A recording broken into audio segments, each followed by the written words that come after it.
Hey guys, so to start, I'm gonna coat the inside of my candle mold with some olive oil. I'm really hoping this helps with the release of my candle at the end. This is actually the first time I am using a candle mold, so let's see if this actually works out.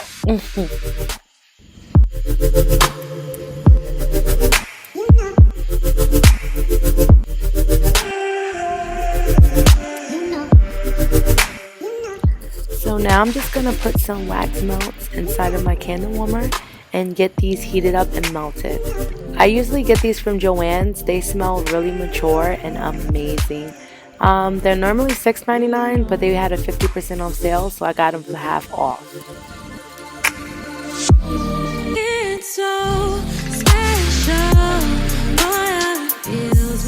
I like to keep the containers that they came in because if I have any leftover wax, I can always pour the wax back in these little containers and just put them away and use them later.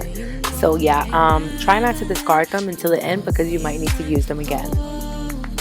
So here I'm just going to pull the wick through both pieces of the mold.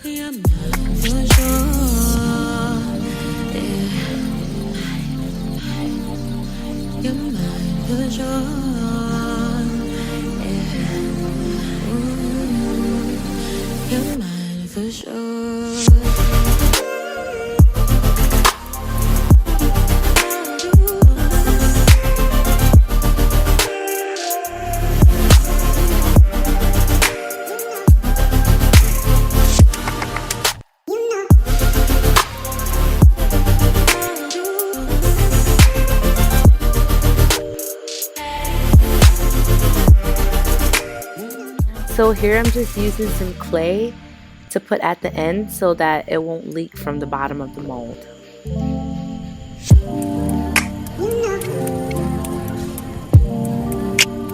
Now you're going to tie the wick around the toothpick so that you can keep it in place. You want to make sure that the wick is in the middle. So now I'm going to tape the end of the wick with some painter's tape. So I like to pour my wax in a disposable cup so it makes the pour easier and it's really mess free. So now I'm just going to pour the wax inside the mold and then at the end I'm going to tap it just to release any air bubbles.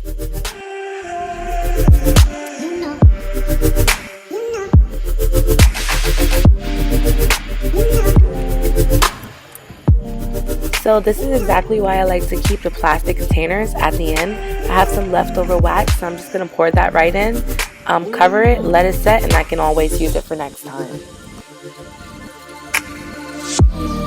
So I let my candle fully set for about an hour, and I'm just going to remove it from the mold.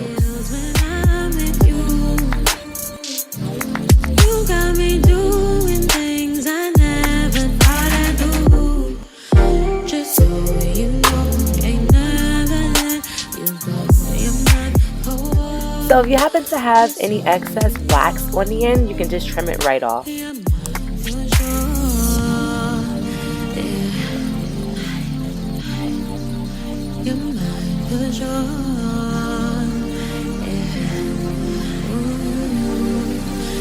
mine for sure.